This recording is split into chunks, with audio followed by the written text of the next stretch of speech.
All right, Shalom. Here's the brother Nahal from the GMS Orlando camp. I want to start off by giving all praise, honor, and glory to Yahweh, Bahashem, Yahweh Shai, Bahashem, Rokah Kodash. Double honors to the apostles and the elders of Great Millstone, who are the elders of Yasha Allah.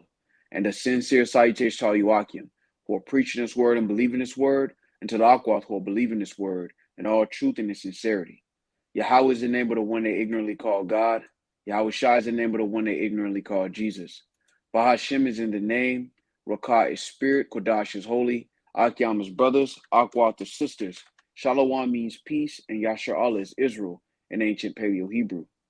This is Joel chapter 3 and verse 9, and it reads, Proclaim ye this among the Gentiles, prepare war, wake up the mighty men, let all the men of war draw near, let them come up.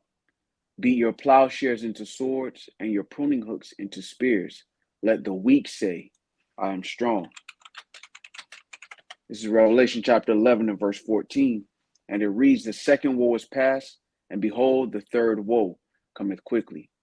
All right, I want to go into a lesson through the Spirit on this recent video from ET Now, all right, concerning what they have termed the New Global Alliance. Now, we know this goes back to prophecy, all right? Matter of fact, before we continue, I'll probably touch this again, but this is Isaiah chapter 14 and verse 9, and I'll read it in the NLT. All right, and it reads, in the place of the dead, there is excitement over your arrival. The spirits of the world leaders and mighty kings, long dead, stand up to see you. All right, now we know, and I'll just read in the KJV, it says, hell from beneath is moved for thee to meet thee at thy coming. It stirreth up the dead for thee, even all the chief ones of the earth. It hath raised up from their thrones all the kings of the nations. All they shall speak and say unto thee, art thou also become weak as we? Art thou become like unto us? And basically what we see happening according to prophecy is a line is being drawn. All right, and Babylon the Great, which is America, all right, is on one side, and the other nations are setting an alliance against them. All right, they're in the Confederacy, if you will. Matter of fact, let's go to that. So Obadiah 1 and 1, the vision of Obadiah, thus saith Yahweh Shema Shai concerning Edom. We have heard a rumor from the Lord, and an ambassador is sent among the heathen. Arise ye and let us rise up against her in battle. Behold, I have made thee small among the heathen. Thou art greatly despised. The pride of thine heart hath deceived thee, thou that dwellest in the clefts of the rocks, of the rock whose habitation is high, that saith in his heart, who shall bring me down to the ground? All right, and this is going into Esau, Edom, the self-proclaimed white man. All right, his biblical nationality is Esau, Edom. And particularly dealing with the West, when you deal with America and its allies, all right, they've had control of the earth, through NATO, through the EU, all right, and now you're having nations rebel against that order, all right, and this is what's happening concerning this alliance. Now I'm going to jump down to 7. Obadiah verse 7 says, all the men of thy confederacy have brought thee even to the border. The men that were at peace with thee have deceived thee and prevailed against thee. They that eat thy bread have laid a wound under thee. There is none understanding in him.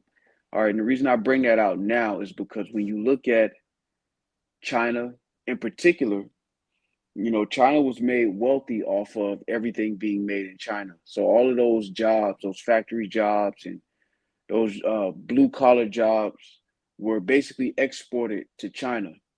And China became the manufacturing hub of the world. And through that, it made a lot of money. All right, so one of those nations that were at peace, all right, is China. All right, they did good business, quotation marks on good, but they did business with Babylon the Great, which is America, and they became very rich. And now they've become a factor in the alliance against Babylon the Great, which is America. All right, so let's go into this video. Lord willing, this is edifying.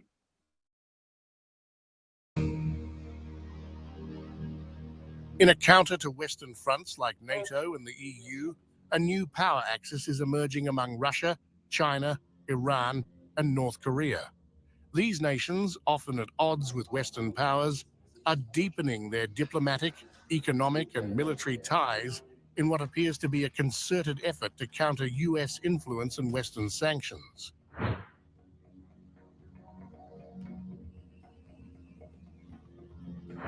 At the center of this emerging alliance is Russia, actively strengthening ties with China, Iran, and North Korea, particularly amid its ongoing conflict with Ukraine. Spearheading this diplomatic effort is Sergei Shoigu, Secretary of Russia's Security Council, whose recent visits to Pyongyang and Tehran underscore Russia's commitment to these partnerships.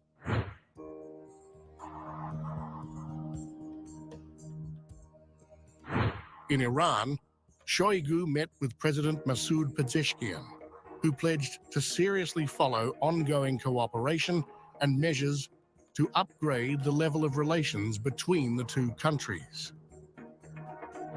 Iranian President Pezeshkian emphasized that deeper ties with Moscow would reduce the impact of sanctions, signaling a long-term commitment to Moscow. Both nations have faced heavy Western sanctions, and Pezeshkian's assertion that relations between Tehran and Moscow would develop in a permanent, continuous, and lasting way underscores the strategic depth of their cooperation. My government will seriously follow ongoing cooperation and measures to upgrade the level of relations between the two countries. Relations between Tehran and Moscow will develop in a permanent, continuous, and lasting way. Deepening and strengthening relations and cooperation between Iran and Russia will reduce the impact of sanctions. Western officials have expressed concern when you call the country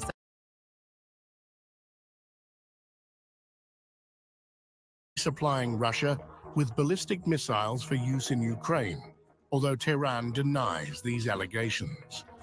The potential for technology transfer between the two nations is a significant worry for Western powers, with US and UK officials discussing the possibility of Russia sharing nuclear technology with Iran.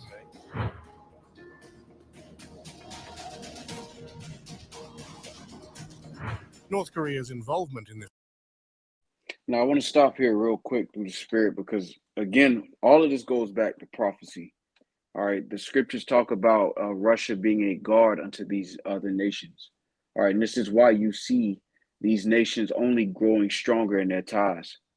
You know, it's really the spirit of the Lord that made Esau in the West make these decisions that push these nations together to basically prepare war. All right, this is the beginning stages of an all-out conflict. And this is why Revelation 11 and 14 again says the third, matter of fact, let's get it. So again, Revelation 11 and 14 says the second war is past, and behold, the third woe cometh quickly. Now, I want to bring this out real quick just to give you an idea. Let me see if I can find it.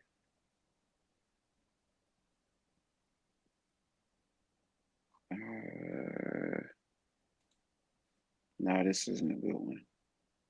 But I want to get a map of what is considered the allies and the basically the difference. All right, so right now the nations are split up. All right, and this kind of gives you kind of like a bird's eye view of it. If you look here,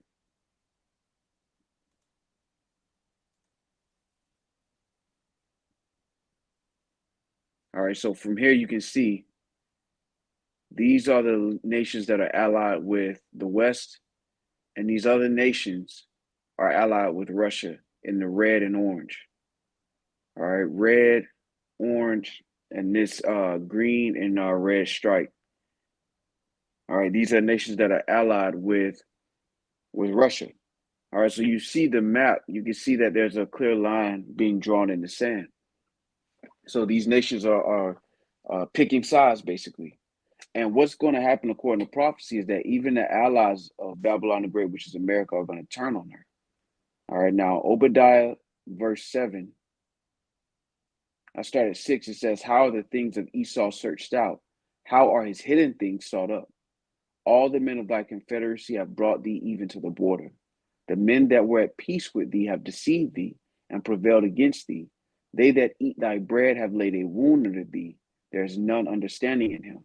Now, China is an example of a nation that was able to take advantage of, the deals that they made with Babylon the Great, which is America. All right, and basically become a friend to America's enemies. Now, other nations that are allied to America are also going to turn. All right, whether it's the nations in the EU or NATO, we know according to prophecy, those allies are going to turn. Verse 7 in the NLT, Obadiah, verse 7 in the NLT reads, all your allies will turn against you. They will help to chase you from your land. They will promise you peace while plotting to deceive and destroy you. Your trusted friends will set traps for you, and you won't even know about it. Because right now, this situation that's happening with the BRICS nations becoming stronger partners, all right, is only the beginning of the downfall of Babylon the Great. Because again, their allies are also going to turn against them. A perfect example is Turkey. All right, Turkey's a NATO country, but again, Turkey's made deals and they've applied to be a member of the BRICS nations, which is that global alliance. They didn't put it in the title, but the official global alliance that they're speaking of is the BRICS nations. All right, and North Korea is a part of it, Iran is a part of it, Russia, China are a part of it, and there are many other nations that are applying to be a part of it. Because again, Esau in Russia, all right, the Edomites in Russia are being presented as an alternative to the Edomites in America.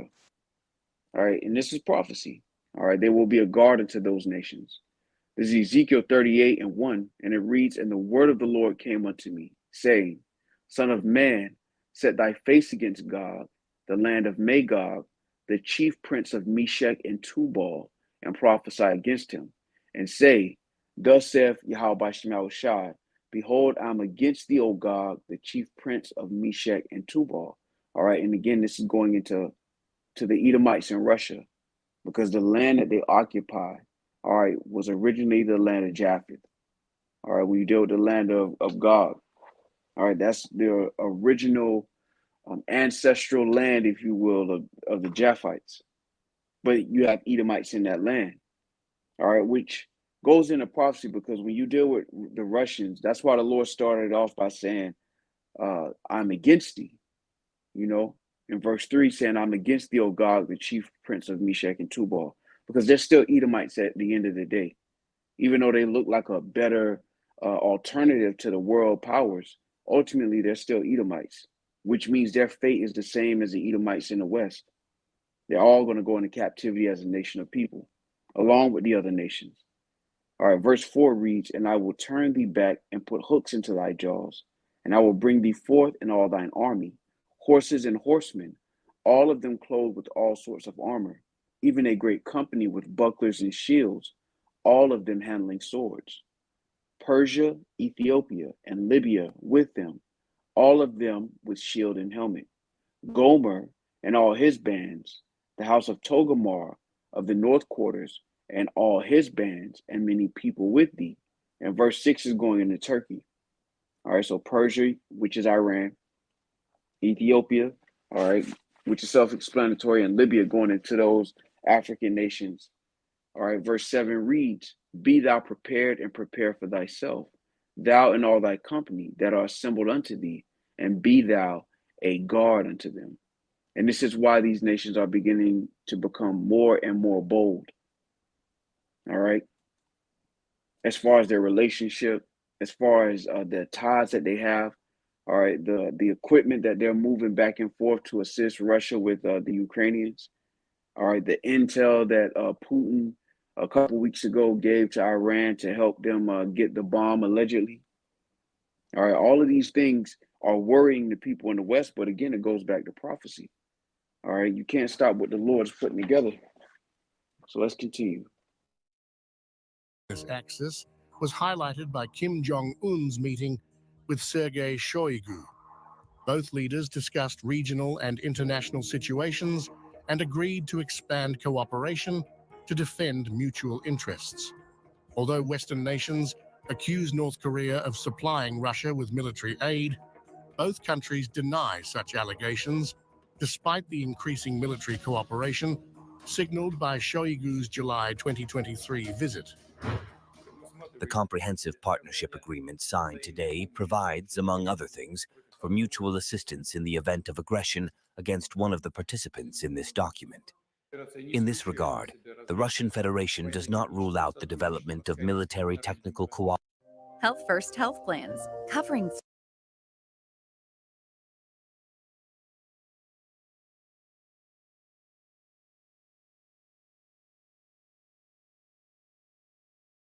the Democratic People's Republic of Korea in accordance with the document signed today.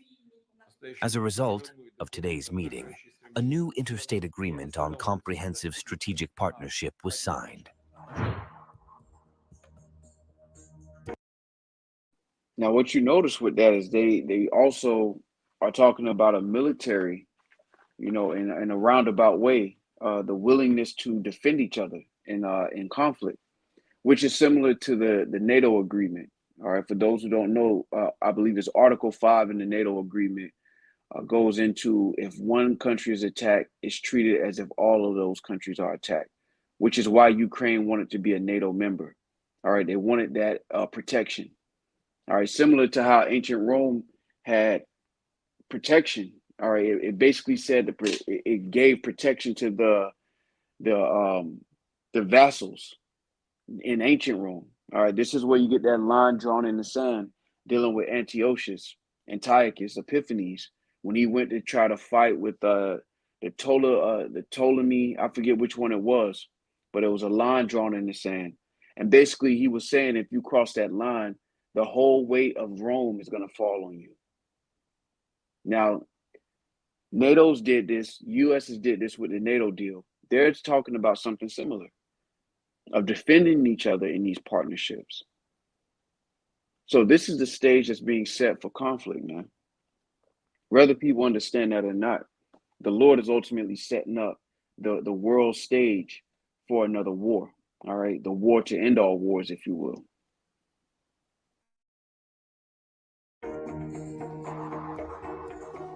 China's position in this emerging alliance is crucial, given its economic might and growing global influence. Russian President Vladimir Putin's meeting with Wang Yi, a top Chinese official in St. Petersburg, demonstrates the importance Moscow places on its relationship with Beijing. Putin emphasized the continuous deepening of the Russia-China Comprehensive Strategic Partnership, highlighting cooperation across various fields. The alignment of Russian and Chinese interests in promoting multipolarity and resisting what they perceive as Western hegemony is a key factor in their strengthening ties. We have, more than once, pointed out that the Russia-China Comprehensive Strategic Partnership of Coordination for the new era is in the best period in history. The relationship between Russia and China is built on the principle of equality, mutual benefit, and respect for each other's sovereignty. Our cooperation does not target any third party, nor have we formed any bloc or alliance. We act on the commitment of serving the interests of our two peoples. Man, call her love me about Shema Shah, because it really is an alliance against Babylon the Great, which is America. All right, the enemy of my enemy is my friend. All right, and this is what's happening on the world stage, and it's beautiful because again, all they're doing is the same thing that the West is doing. The West had EU; they've started BRICS. There's talk about defense agreements that goes into what NATO has already done. All right, even when you deal with China and the debt traps that they do in places like Africa, they learned that from Esau in the West concerning the economic hitman. So really, it's another Edomite system. They're painting themselves as if they're going to be a better alternative. It's going to be more equity. I mean, they're going to be treated like equals, but it's still the same design. It's the same design that Esau has in the West. It's just different people sitting in the power seat. That's what they envision. But ultimately, the Lord is setting it up for all of them to fall under this war. All right, this collapse. All of them are going to fall. All right, they have the mindset of they're gonna have rulership next, but ultimately, all right, the Lord's gonna upset that plan. All right, this is Ecclesiastes 11:5, and it reads, "Many kings have sat down upon the ground, and one that was never thought of hath won the crown." Because all these moves they're making these moves, they're playing for keeps. They're not playing for seconds, they're playing for first. And they believe that they're going to actually have the power seat. Because these other nations are not just thinking 5 and 10 years down the line, they're thinking 25, 50, 100 years down the line. And at this rate, eventually they will find themselves in the power seat. But they're not counting on prophecy, they're not counting on Yahweh Shema Shai. All right, and this is the beauty of it. All right, so let's continue.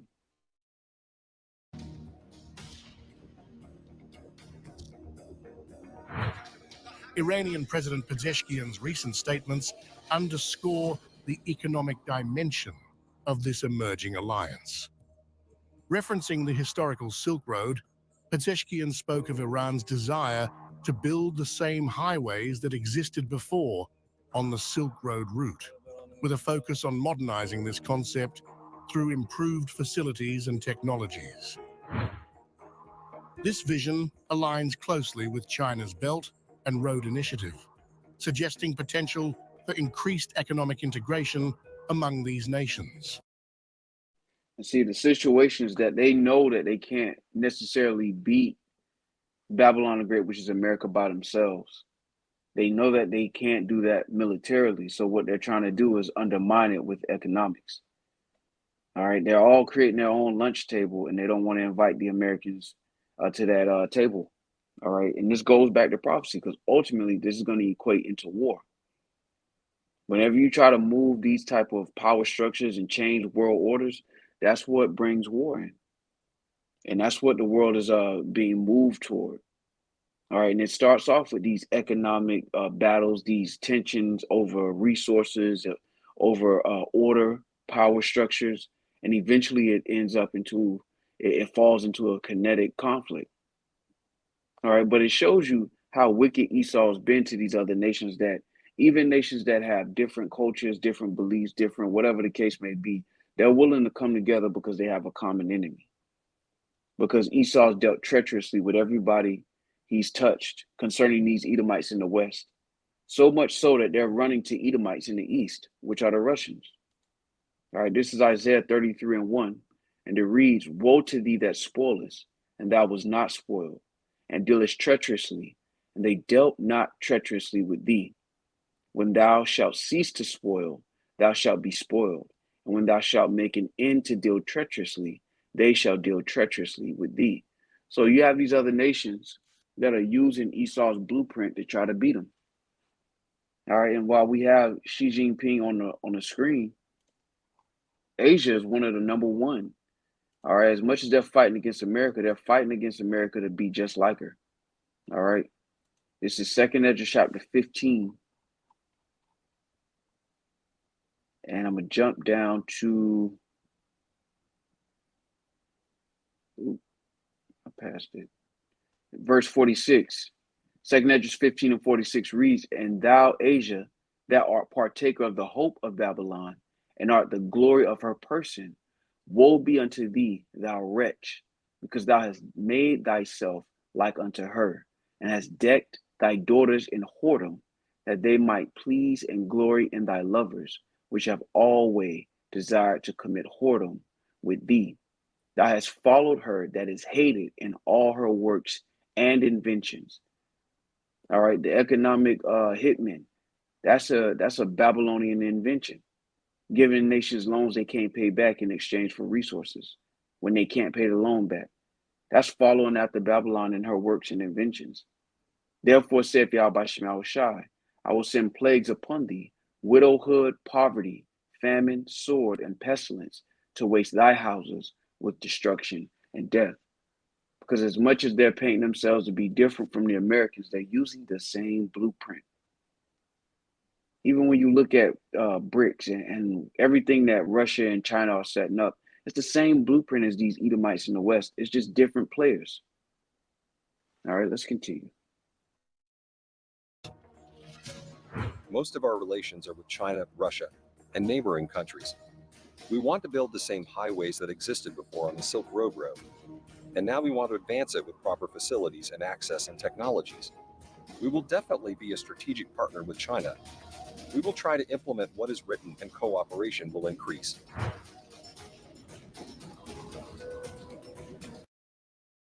And what you notice is that whether it's the BRICS or the NATO, none of them speak against the crypto.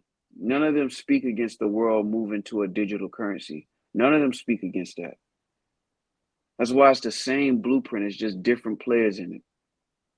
And when you deal on a high level, the elites are basically playing both sides for one goal, one outcome, which is ultimately that digital system being mandated across the planet. These are just the players involved in creating that friction. All right, because ultimately Esau's plan is to bring in this the chip. But what he's not accounting for is that the Lord is going to bring this war. It's not going to get close and then die down. It's actually going to play itself out. Because again, the chip is going to come before the full-scale war. All right, so let's continue. The deepening ties among Russia, China, Iran, and North Korea have raised alarms in Western capitals. Kurt Campbell, the US Deputy Secretary of State, has briefed senior EU and NATO officials on intelligence regarding Russian assistance to China in advanced military technologies, including submarine, missile, and stealth capabilities. European officials are particularly concerned about the potential for these partnerships to enhance the military capabilities of nations they view as adversarial. The willingness of Russia to share advanced military technology with China and potentially Iran marks a significant shift in Moscow's approach, which has traditionally guarded such knowledge closely.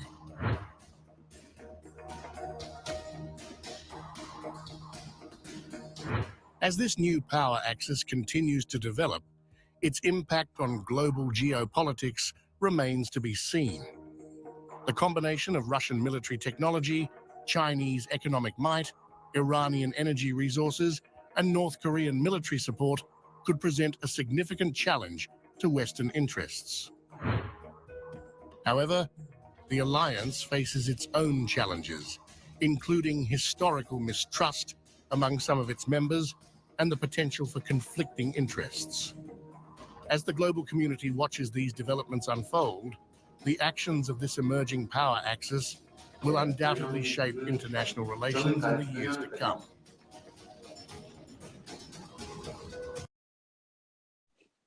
This is beautiful. So we're in an election year, all right, and the Lord is gearing all of these nations up, all right, for this war, for this conflict, man. All right, and no matter what, this will not be stopped. This will not be prevented. All right, this isn't going to be a close call. All right, and this is thus saith Yahweh Shema Shah. All right, let's go to 2nd Ezra chapter 16, and I'll end with this. In verse 3, it reads, I'll start at the top. Woe be unto thee, Babylon, Asia. Woe be unto thee, Egypt and Syria. Gird up yourselves with cloths of sack and hair. Bewail your children and be sorry, for your destruction is at hand. A sword is sent upon you, and who may turn it back?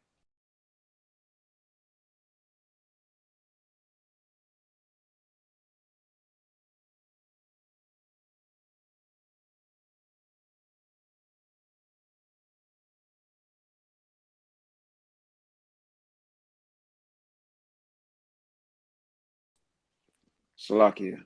Continuing. 2nd Esdras 16 and 5. Plagues are sent unto you, and what is he that may drive them away? May any man drive away a hungry lion in the wood, or may any one quench the fire and stubble when it has begun to burn? May one turn again the arrow that is shot of a strong archer? The mighty Lord sendeth the plagues, and who is he that can drive them away? And the answer is nobody. All right, ultimately, these things are going to come to pass, thus saith Yahweh Shema Shai. And what we're witnessing is the details leading up to these prophecies being accomplished. All right, so Lord willing, this was edifying with that. I want to give all praise, honor, and glory to Yahweh, Bahashem, Yahweh Shai, Bahashem, Rakah Kodash.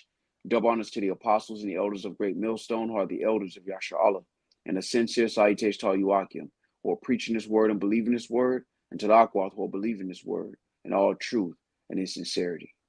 Shalom.